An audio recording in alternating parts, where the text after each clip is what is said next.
we did want to do a quick review of some of the particulars. So welcome to today's session, which is on addiction and treatment. On our next slide, we have just a refresher of our, Brandon, if you don't mind advancing. We have the list of all of our, there they are, all of our partners, and we did add some additional staff that have been supportive of this initiative from the Department of Behavioral Health. So you'll see some new names there. So thank you very much to our whole entire team. It takes a village, and we're really, really grateful for everyone's support and participation. On our next slide, we'll just see the recap of this kind of a sneak peek at all of the sessions that we're going to have. So again, today is addiction and treatment. Our next session on September 22nd is neonatal abstinence syndrome, and then followed by the rest of the topics there. I don't necessarily need to read that to you, but keep in mind, if you have a really good case presentation or an idea for any of those topics, we would love to hear from you. We do actually have one lined up for child development. So that one has been selected, but all the other topics are open. We are going to work to stick to this agenda today. So 5 minutes of listening to me talk here at the front end, and then we will dive right into addiction and treatment, followed by our first case presentation, and then a full 30 minutes of breakout sessions, because we know that you really want to talk to one another, get to know one another, and brainstorm resources and possibilities and suggestions for our case that was submitted to us. So we look forward to that. We'll kind of tie together some loose ends there and have some closing discussion, and then we'll just have some reminders at the very end. So that will be our agenda for today. On the next slide, we do have a couple of new co-facilitators that are joining us today. So welcome to Brittany Barber and to Jessica White. Thank you for your commitment to being here. As always, on the next slide, we just want to remind you to put your first name and your last name and your agency in the Zoom profile. If you could click on rename in the top corner of the box. If you need help, let us know, and we can provide you some quick TA on that. Do yourselves a favor and take care of yourself. Some of this conversation may spark some emotions, and just do what you need to do. If you need to go off camera, if you need to step away and get a drink, whatever you need to do, we want you to take good care of yourself. Of course, we will protect confidentiality, and the case presentation has been, all of the names have been taken out of the true identity of the person that we are going to be helping provide supports to today. Our session is being recorded, so please be aware of that, and closed captioning is available. So if you need that, that can be found at the bottom of the navigation bar on Zoom. We will be using our ECHO model, which is all of us are learning together and all of us will be sharing together. As you can see from the case study,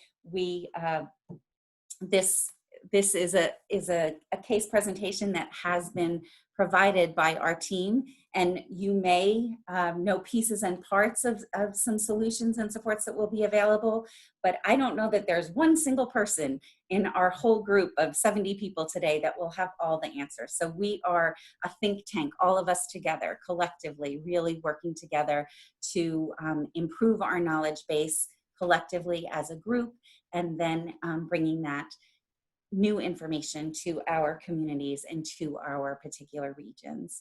Credit for ECE-TRIS, if you're an early care and educator, has been posted from last session, and we will go ahead and post for each session moving forward. I did receive a few questions about CEUs, and I'm planning by the end of this week to post the information on our resource page. So if you need resources about any of the sessions, that should be readily available to you. And then on our next slide, That's the link to find all the information. And that's where I will put the CEUs, but that's where the PowerPoints and the case presentation forms, if you have a good idea, feel free to go there and download the form and go ahead and submit that to either Caroline or myself. And as always, any tech issues, Brandon Canada is your guy. I actually mentioned this already, but we're eager to receive additional case presentations. And if you want that form, you can find it there at that link. Also, Caroline or myself or your small group facilitator would also be able to direct you to that if you would like to. So without any further ado, I'm going to turn it over to Sharon and Maggie. I had the privilege of hearing Sharon speak on this very topic, and actually more. I had her for 6 hours. So, but I look forward to the next half hour and the information that both Sharon and Maggie can share with us. So take it away. Thanks so much, Christine. Hi, everybody. Really glad to be able to be here today and to share this information with you. I'm Sharon Heseltine, and I work with the Opioid Response Network. There's a number of you who have been in presentations with me before through a variety of different hats. The Opioid Response Network that I work with is a national training and technical assistance network funded by the Substance Abuse and Mental Health Services Administration. So just a quick note to let folks know that because my time comes through a TA request, your TA recipients in our session today. So you could get an email from the Opioid Response Network just as part of our evaluation. So if that comes to you, don't be surprised. Just my background is in public health as well as early childhood. Educationally, my background is social work, and then I have a 2-year postgraduate certificate in infant and early childhood mental health from the University of Minnesota. I've worked the vast majority of my career in programs very similar to HANDS. So I've worked in evidence-based home visiting programs, home visiting way before we had an evidence base, as well as Head Start and Early Head Start.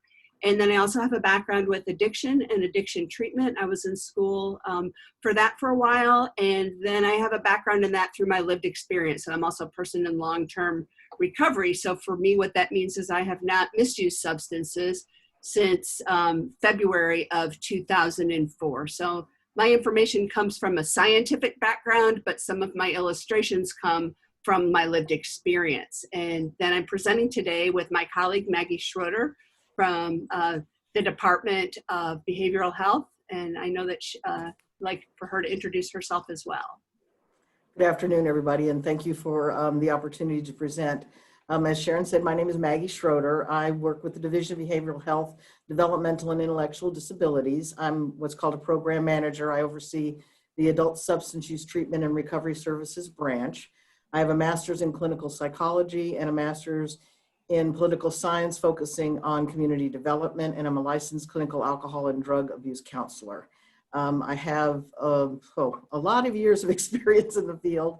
I worked for over 20 years as a frontline worker with DCBS, and then I've worked in the addictions field as a clinician and a supervisor, and the last 6 years I have been in the position I'm in now with the Division of Behavioral Health. Thanks, Maggie. So I'm going to start with some things around addiction, what it is, what it isn't, and some things around stigma. And then Maggie's going to talk about treatment, including the approaches to treatment that are around the behavioral health and clinical services, as well as medications to treat opioid use disorder. So I want to start with what addiction is not, because there's a lot of, I think, information and misinformation out there about addiction, and my computer seemed to do things all on its own there. So we want to think about the differences between what causes addiction versus what contributes, and that's really what this first bullet is about.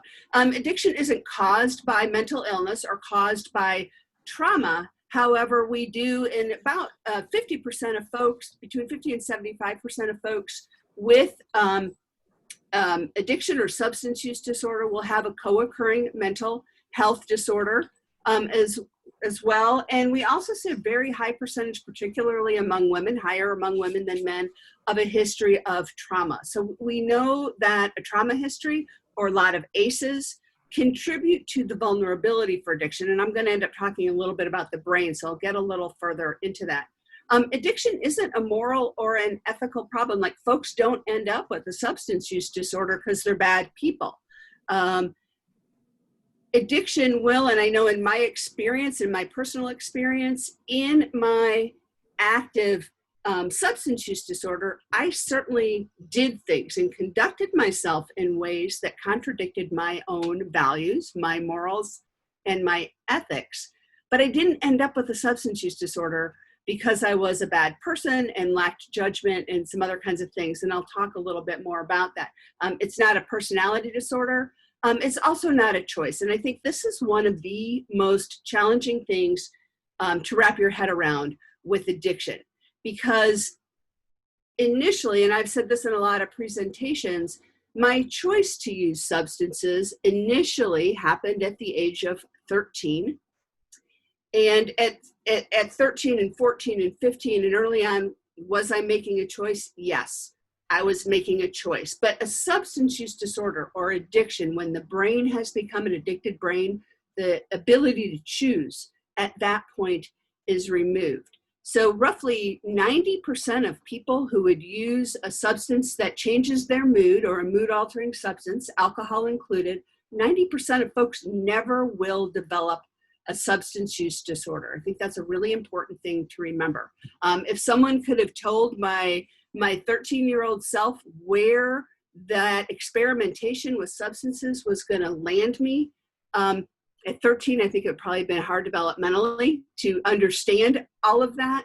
But it's also important, I think, to relay that for me and for pretty well anybody who's had a substance use disorder that I have talked to, right, anecdotally, will tell you that when they first use substances, they experience substances as the answer. So I know for myself, when I first used substances, I felt calm inside. I felt comfortable with people. I was so uncomfortable in my own skin and all the things I told myself about myself that were so negative. It all got quiet. For the first time in my life, I felt an internal sense of peace and ease I had never experienced before. And my 13-year-old self thought, I want to feel like this all the time because, boy, this feels a whole lot better than my normal day to day. That led to me continuing to use substances. And later on in my life, some things changed in my brain chemistry where the power of choice was removed. So, and it's a hard one for folks to wrap their head around because I can look back at my own experience and go, how could I do some of the things I did? How could I kept doing that? How did I not recognize? But I'll talk to you a little bit about the brain science, which helps us see how folks aren't fully able to see what's going on in their life. And this is not caused by a lack of social connection, right? This is kind of a multifaceted kind of a disease without one specific cause. So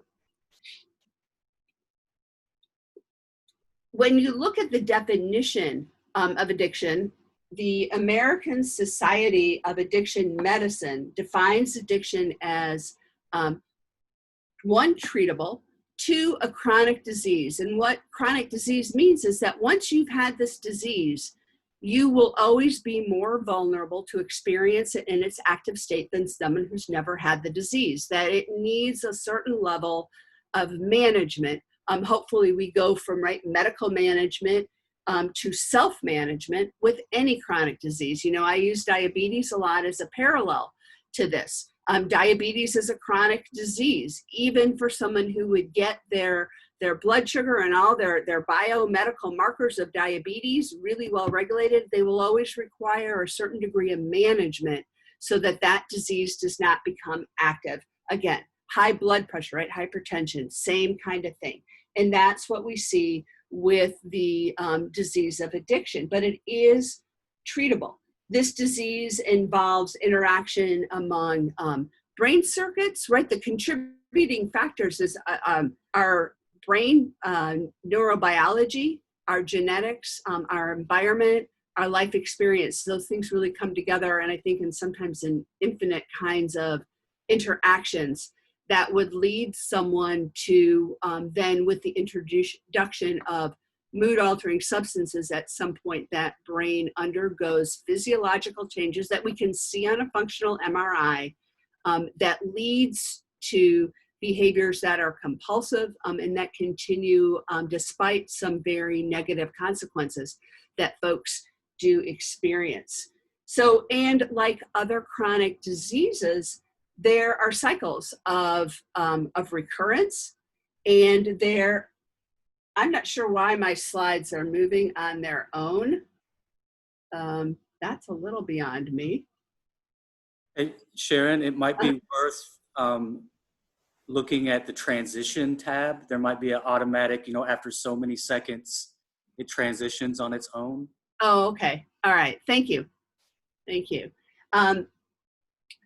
Like other kinds of chronic diseases, there are periods or cycles of recurrence of the active state of the disease, as well as then periods of remission. But when you look at addiction compared to diabetes, hypertension, or asthma, it's pretty similar, right? It doesn't look drastically different.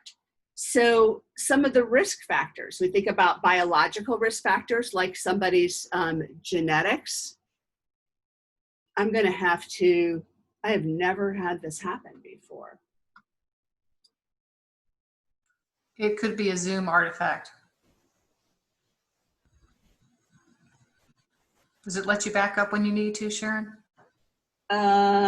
I check in this transition. You guys can probably all see me doing that. We can't. Okay. Well, I unclicked. Let's see what happens now. There's one thing on the transitions. We'll see what that does. So it's not even waiting the 5 seconds that it was saying. We also, look at some of the psychological risk factors, and I think I've talked about some of this already, and then environmental influences. And when you look at everything under environmental influences, you see all the things that we've talked about with adverse childhood experiences, right? So folks who have a higher ACE score, their brain is going to be more vulnerable to becoming an addicted brain. When we look at the brain itself, and I think it's helpful to understand some of the,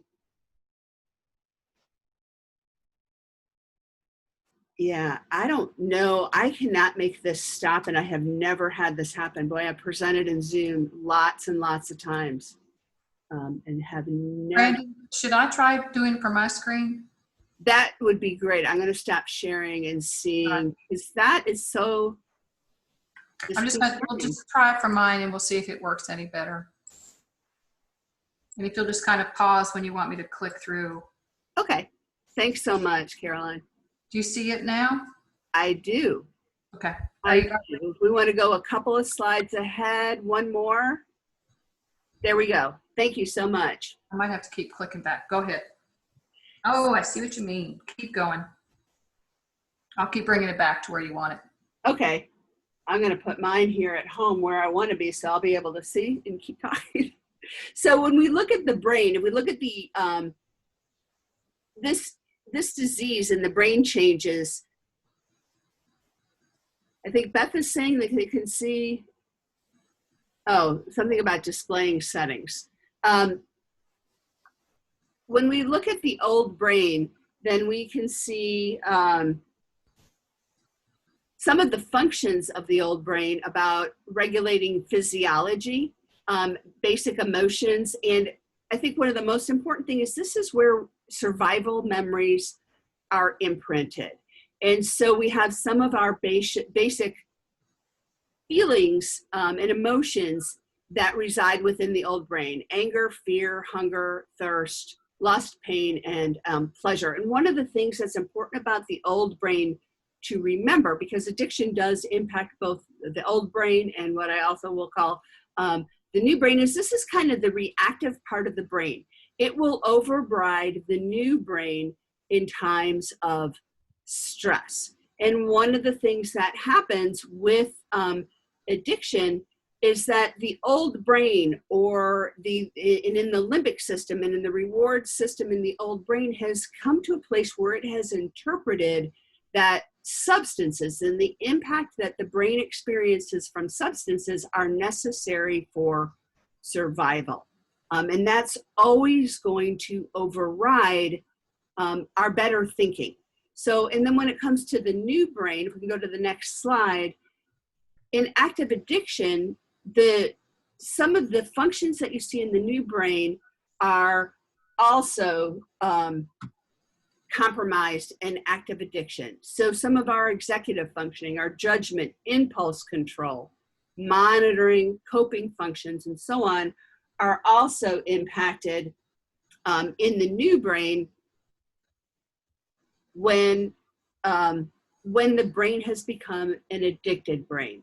So if I'm someone who is in the middle of active addiction, right, and I'm really trying not to use substances, or I need to show up at something really important for my family, all the things that would allow me to follow through with my plan, maybe to not pick up any new substances that day, all of those kinds of things are going to be compromised in active addiction, right? So my judgment, my impulse control, all of those kinds, my problem solving skills, my learning from my prior experience that would tell me using and trying to show up at something important for my family never worked well together, right? All of those things end up being compromised. To the next slide, please.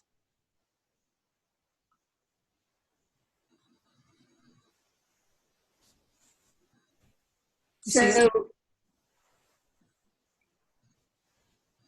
a lot of the reason this happens is because of a neurotransmitter called dopamine.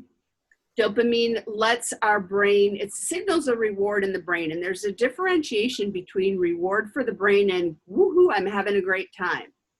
So when we use substances, it releases an amount of dopamine that is well beyond anything in the natural world. Over time, when you have a brain that's vulnerable to the brain changes inherent to addiction and it's regularly flooded with dopamine, it will also begin to reduce and prune back its natural production. Can we go to the next slide, please?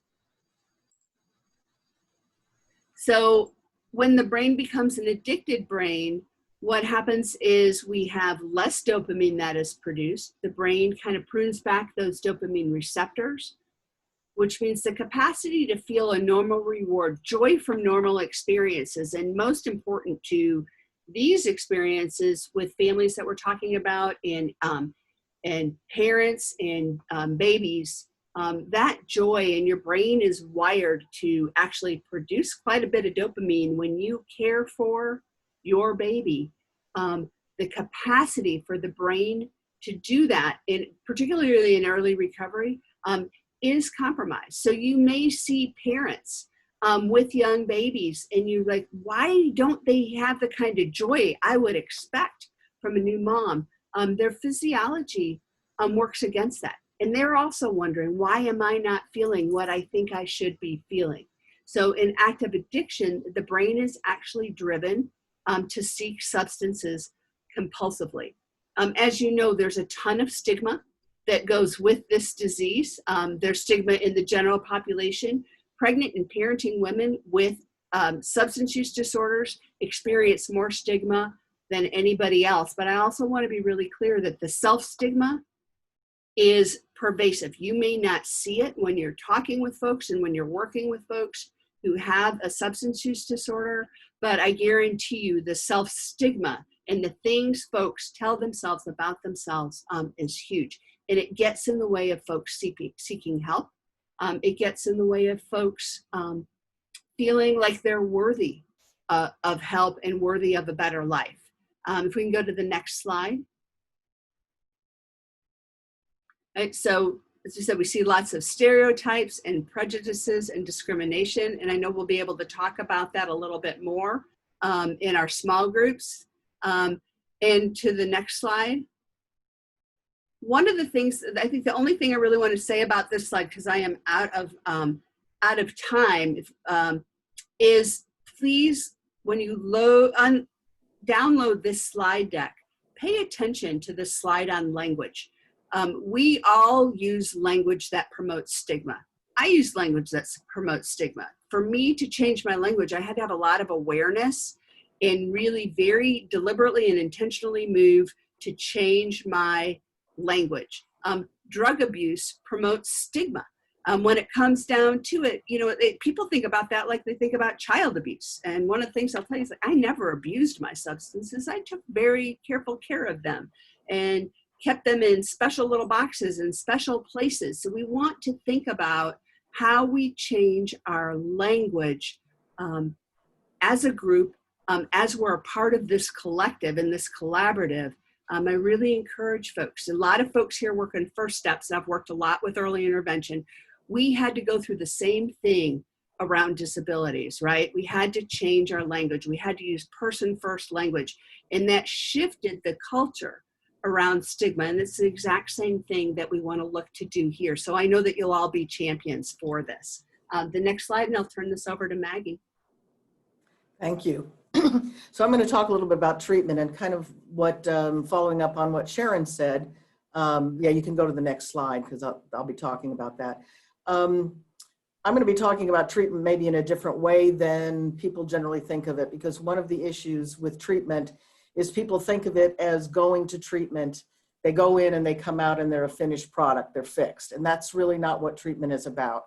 So for substance use disorder treatment, we know it needs a long-term process that involves all kinds of interventions. And the slide you have on the screen there shows you all the various things that are part of a person's, what a person needs to enter into and sustain recovery. So it's not just going to a treatment facility and receiving a specific kind of treatment.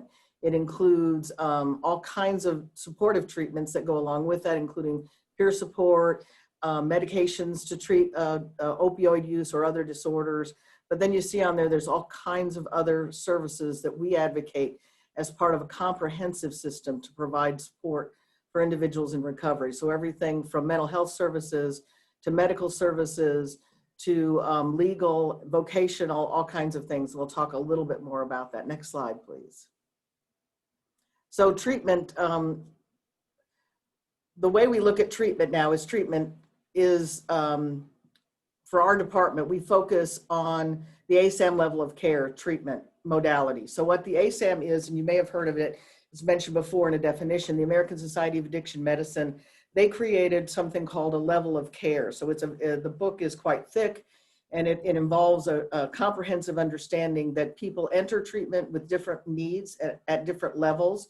So everyone doesn't enter treatment at the highest level, which in this scheme is a level 4, which is usually a hospital setting, but they may enter treatment at any one of those levels. And then the treatment needs to be designed around the needs of the individual. So the higher their needs, the higher the level of treatment is. And ASAM created a way of coding, so they have the levels for the intensity of the treatment. And people often confuse the levels of care in ASAM with scoring the individual. You do not score the individual. A person doesn't get a 3.7. A facility that's a 3.7 will have a menu of services that they can use to support the individual. And those services are to be done specific to that individual. So an individual shouldn't go into a level 3.3 and get some program that everybody gets there. They should pick from the menu, like you might in a restaurant, of what that individual needs. And then if they're at a higher level, they will move down through the levels until it's determined that they can be discharged and receive other services. Next slide, please. So within treatment, as I mentioned before, there are different options. There are 3 general categories of treatment. So you deal with the individual's behavioral needs, you deal with medical or pharmacological needs, and you deal with harm reduction. Next slide, please. So behavioral health treatment is what we mostly think of, I think, for treatment, which is it addresses the person's behavior and their thoughts about their substance use disorder. So the interventions, they engage the person in treatment, they modify their drug use, and they prepare them to handle the stresses and the situations that they're going to go out into. So they may use, as listed here, cognitive behavioral therapy, contingency management, and other forms of therapy. And they may get, for example, if you remember back to the slide about levels of care, a person may be an outpatient and they may get an intensive outpatient program. That program might include group behavior and group therapy and individual therapy and education, along with other things. So the treatment is about changing the person's behavior and changing their thought process around their substances. Next slide, please. Okay, Maggie, you're at 5. Okay, I'll move through this. I know it goes fast. That's fine.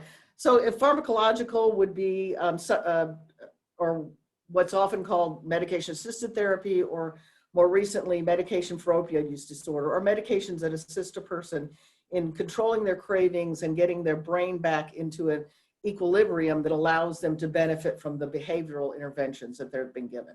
Next slide, please.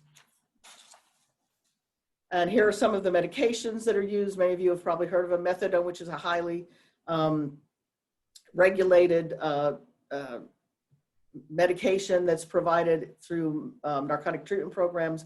Buprenorphine, which is prescribed by a doctor who has what's called an X license, and then naltrexone, which is another form of a pharmacological intervention that can be prescribed by any physician. And just a quick side note, buprenorphine is the preferred medication for pregnant women.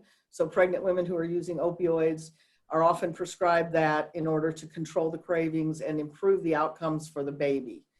Next slide, please.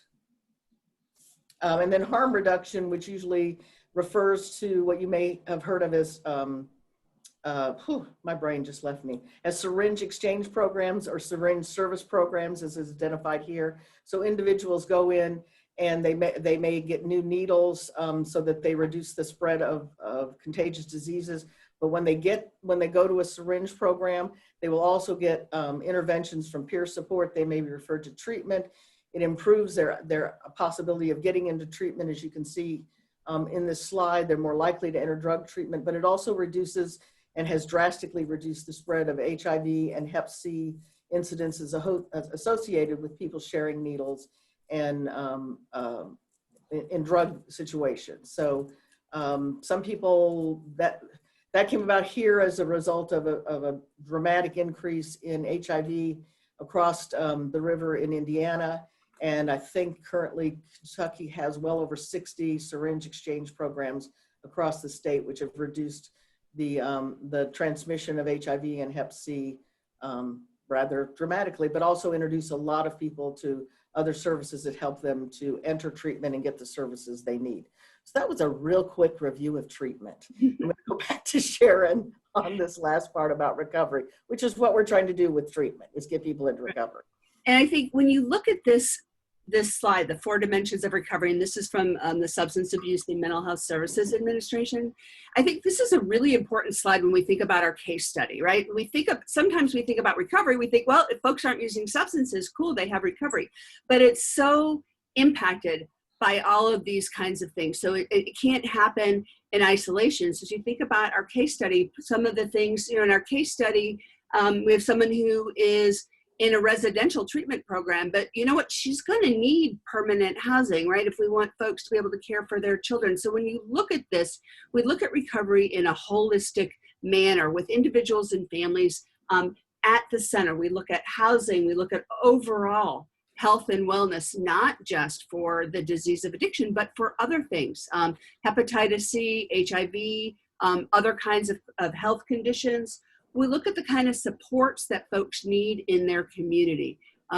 Nobody finds recovery in a vacuum, right? By themselves or in isolation of other networks. And for parenting families with young children, for all families with young children, whether there's addiction or not, we kind of need a community, don't we, to help us move forward, right? And a sense of purpose. So all of these things really go together.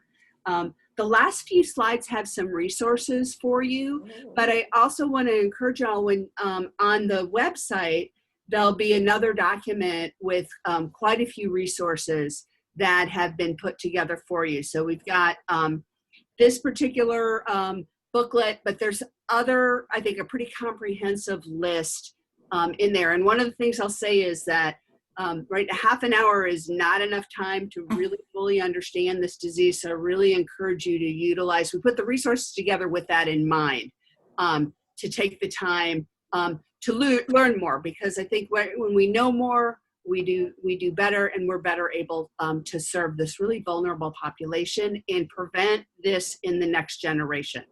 So the babies of the families that we're working with, we know that they're genetically at risk. We have an opportunity to help make a difference in reducing those ACEs, and their developmental outcomes are really very much dependent on that. And I'm just going to say a quick thing. If any of you are interested in more in-depth training, we at the department have multiple trainings and are certainly willing to work with organizations to provide training or to connect you with trainings that would be more comprehensive. And you can do that. You can also make requests through the Opioid Response Network, and we will come and do trainings with you. And Maggie and I work really closely together on all of these kinds of issues. So if you want to learn more, there's lots of different ways at no cost to your organization for that to happen. That is wonderful. So thank you, Sharon and Maggie. Can I ask one of you to type in the email where they would reach out to the Opioid Response Network if they did want to follow up and make arrangements for a more in-depth presentation? Yes, a half an hour does go by quickly. And you, of course, know the resources that are available to you. In response to Amy's question, Amy said, is there a way to email specific questions? Yes. Go ahead and you can put those in the chat and we can compile those questions. And thankfully, Sharon and Maggie are going to continue to be part of our community of practice. And Sharon will be back for another presentation to wrap us all up at the end. So I do think that they will be responsive to our questions. So Thank you both again. And I think we need to, in order to kind of stay on our schedule, we need to turn it over to, we're going to do our first case presentation. And to get us started there, we have Tanya and Jessica, who are going to share a case study presentation with us over the next few minutes. And then we will go directly into breakouts for a half an hour to discuss these. Sharon and Maggie, you may wind up in one of the breakouts with one of our presenters. So you may be able to continue your conversations there. So Jessica and Tanya, if you don't mind sharing our first case. And then just a reminder, when you do go into breakouts, if you're comfortable putting your camera on, I think that will be helpful to be able to get to know each other in our regional breakout. So, all right, Tanya and Jessica, thanks. Thank you so much, Christine. So I'll get through this pretty quickly. I think Jessica wanted me to share the bulk of it. I think that she feels empowered now that I'm no longer her supervisor to make me do things. So I'm going to share. So I'll try to get this done in the next 3 minutes so that I can get us back on track, if that's okay, Christine. Let's see. So I currently work with the Division of Pediatric Forensic Medicine at UK, and Jessica is at Chrysalis House, which is a long-term residential substance abuse treatment center for women in Lexington that serves all of the state. And so while I'm providing the info, Jessica definitely gave me most of the details. So just a little bit on the background. Heidi is a 35-year-old single Caucasian female who's currently in treatment and has been there for about the last 2.5, 3 weeks.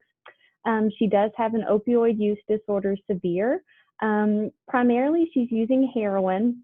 And she was using up until the day she came into treatment, which I think is incredibly important for everyone to know. And she also typically used intravenously and had been for about the last 12 years.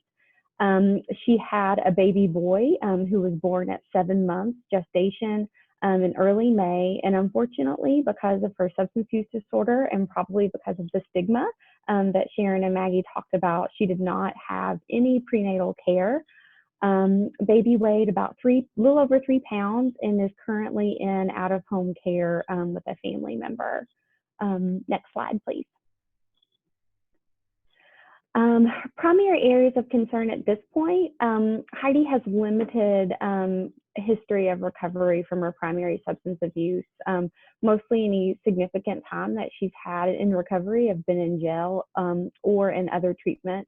And she also experiences some pretty significant symptoms of PTSD and anxiety. She is currently taking methadone, which she describes as helpful with her cravings, but she's still experiencing some pretty significant triggers and thoughts of use. She's also going to need significant assistance in bonding with her baby and in completing the objectives of a rigorous case plan that she has with DCBS. Next slide. Some goals that Heidi has stated for herself are to stay sober and to deal with her criminal thinking. And she really wants to regain custody of her baby. Barriers to achieving those goals right now are that she has limited social support, which you saw as one of those keys in a full recovery plan. She also hasn't had any visits with her infant since August the 20th, which is unfortunate, as that's not only going to impact the baby, but it's also impacting Heidi's motivation for treatment and her overall mental health. She had a significant period of heavy use prior to entering treatment. But we also notice some great strengths right now. She really expresses a strong desire for recovery, and she really can verbalize the benefits of recovery for herself. She really wants to parent her child. She does have an older child that she has contact with, though she's not actively parenting that child. And Heidi also has the benefit of working with the START program, which is a specialized program through DCBS or Child Protective Services that specifically works with families who have substance use disorders. Next slide. All right. So additional information at this point is Heidi is really struggling to engage in treatment thus far. She's missed about a week of programming, and she's really struggling significantly with missing her son and having someone else care for him, which I think is impacting some significant guilt and shame reactions because she wants to be able to be there for her child. So I think now we're probably going to get into our breakout groups and really start to discuss this case based on the great information that Sharon and Maggie were able to share. Thank you very much, Tanya.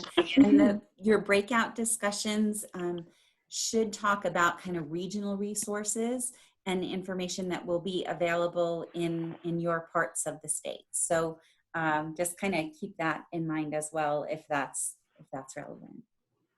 So Brandon will shift us. He'll give us a 3-minute warning when it's time to head back into the big room. But enjoy your conversations, everyone. And I will just add real quick, Christine, if you go into the breakout and you know you're in the incorrect room, you were in a different one last time, feel free to come back to the lobby and let me know, and we'll get you to your correct destination.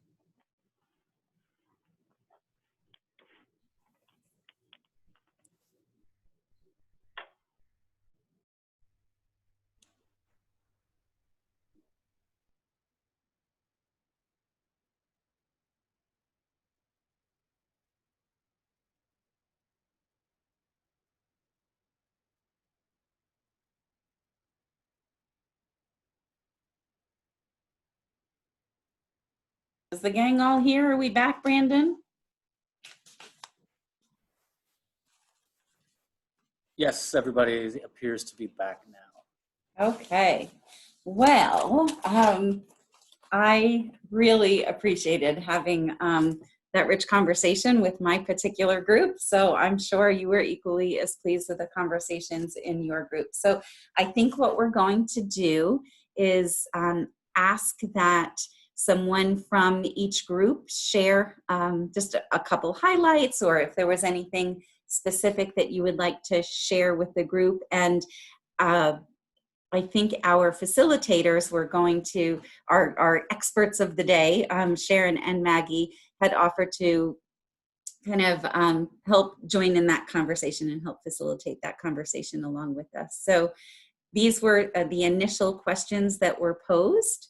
So is there a small group leader that would like to kind of jumpstart our conversation and our debrief here? Because we've got a few minutes here to kind of share some of our highlights. And of course, all of this information will be compiled and shared and posted with the whole group. So enjoy the conversation now. Feel free to jot down some notes, but don't worry if you miss something, or all of that will be provided to you.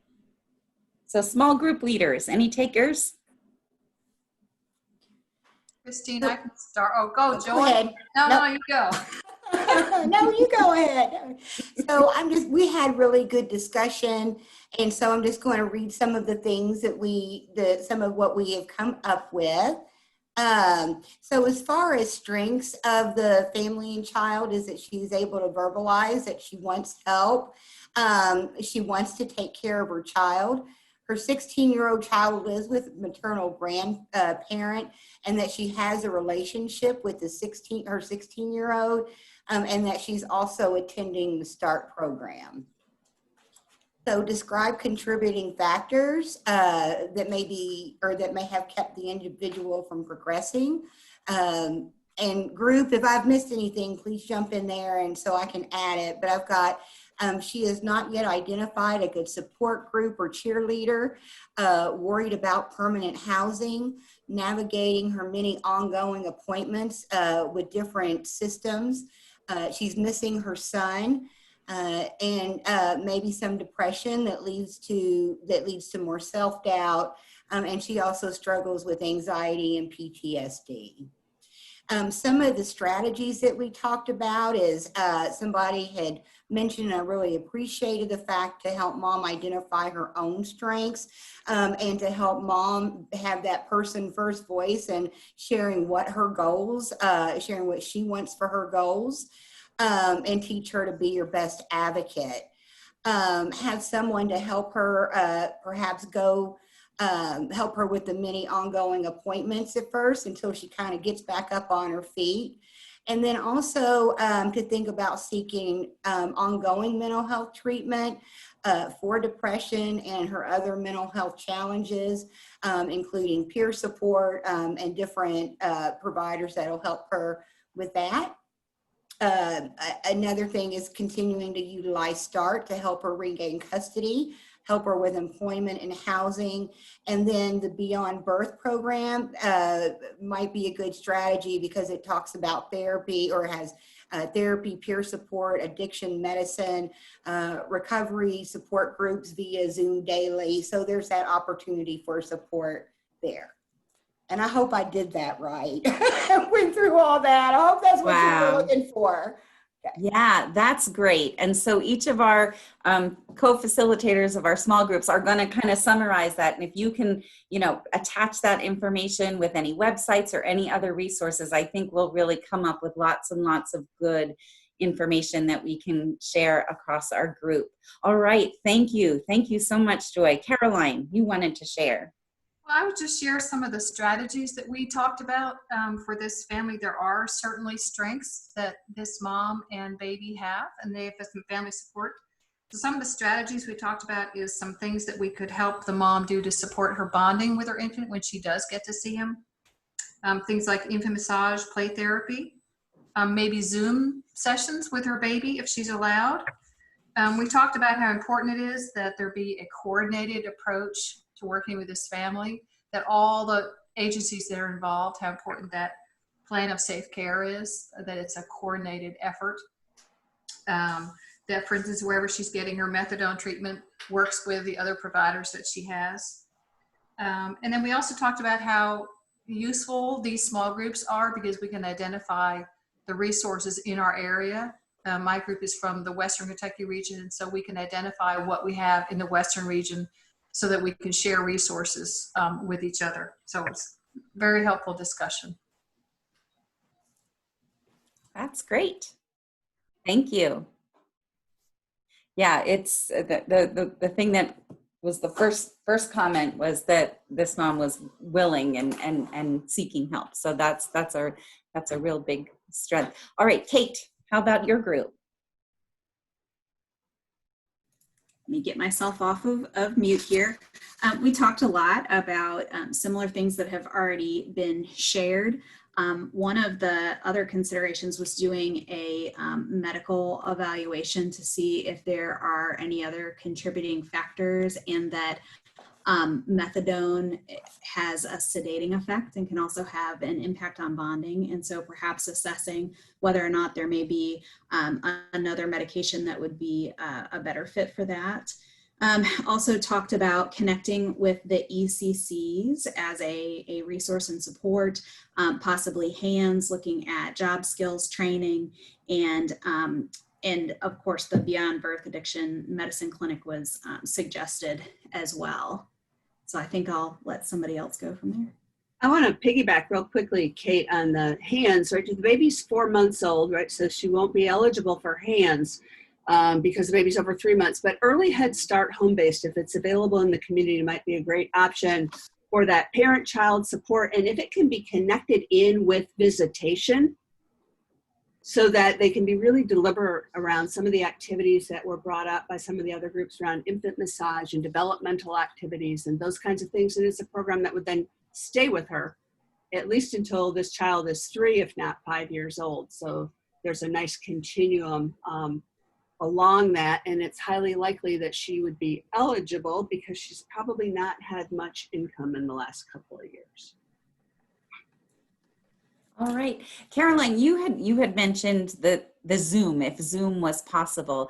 I know that kind of telehealth and Zoom has been needed as kind of a vital, essential service for folks during COVID. So I wonder, are families that may not have custody of their child, are they being linked in via Zoom? For those of you that are in the field and out there working, is that a common practice now? It's a potential if they're at a point where they're doing visitation. I have some families that have attempted that, and other folks where they're just not at the point that the visitation is even allowed. Okay. Thank you. I was just kind of curious. All right. Tanya, how did your group approach this case? I think almost everything has already been said, but we did note the importance of having treatment for that co-occurring disorder, not only for the substance use disorder, but as well the symptoms of PTSD and anxiety that she's experiencing.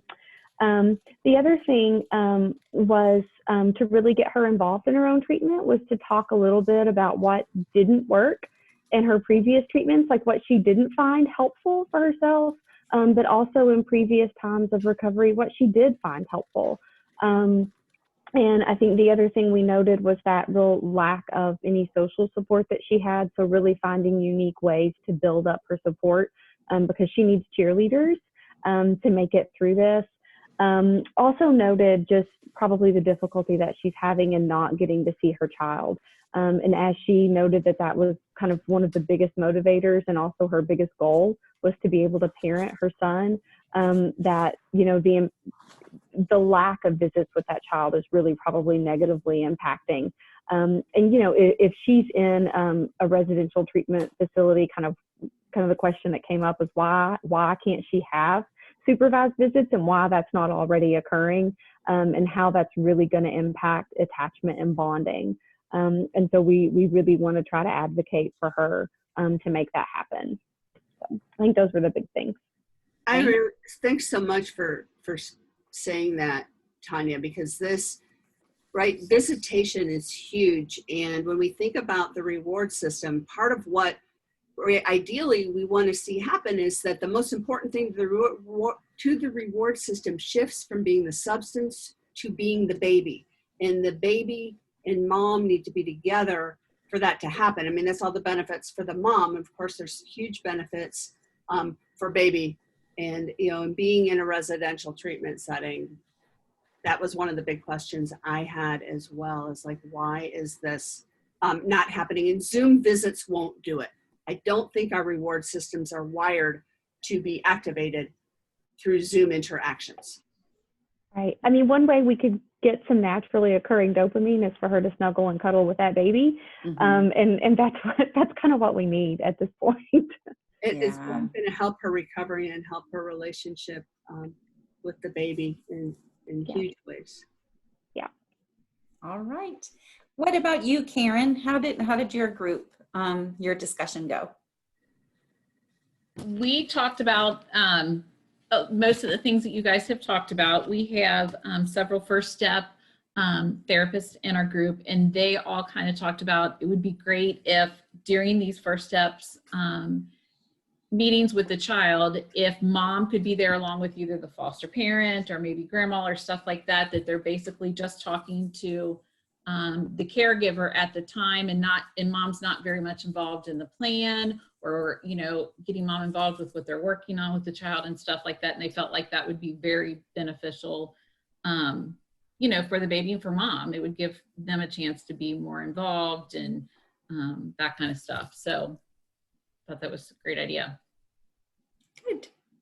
All right. And I am actually going to toss it to Emily, who she is a small group, one of our small group facilitators, and she will also be tying up the loose ends.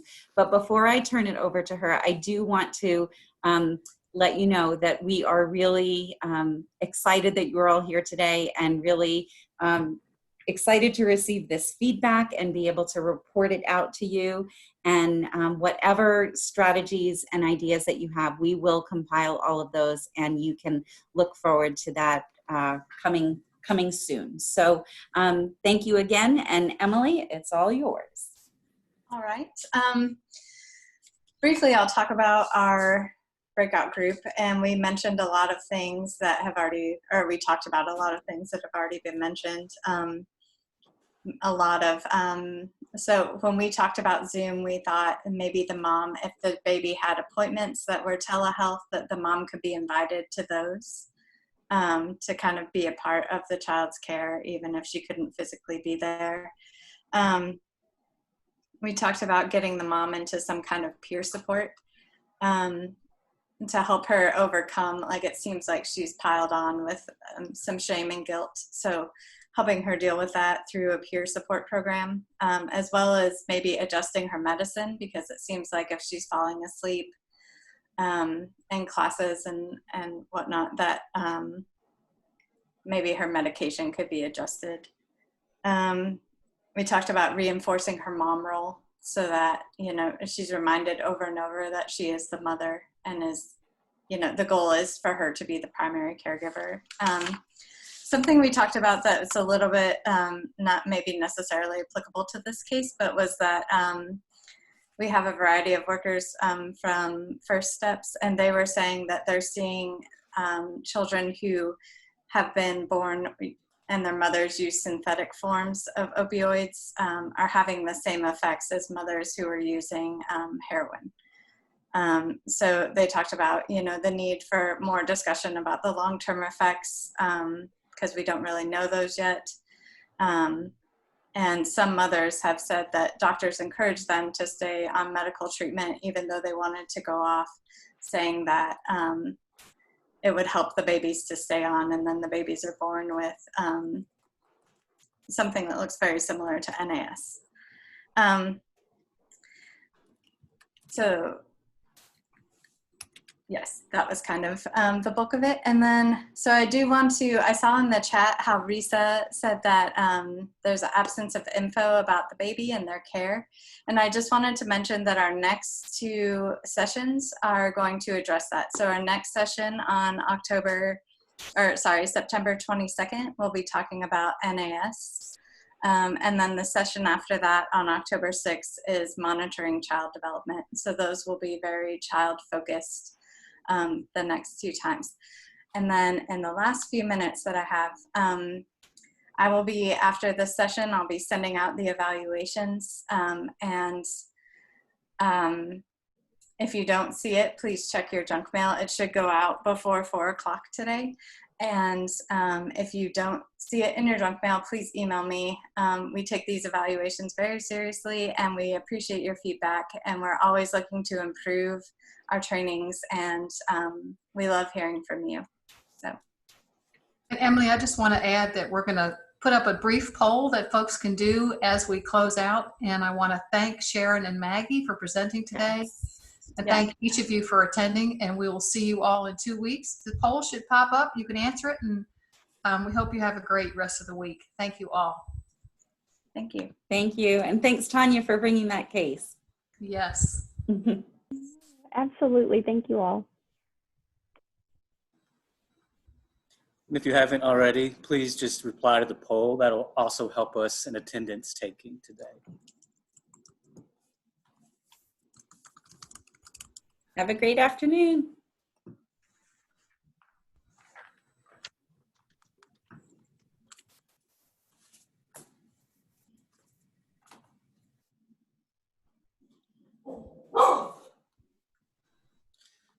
Okay, I'm going to shut it down. Thank you, Brandon, for doing that.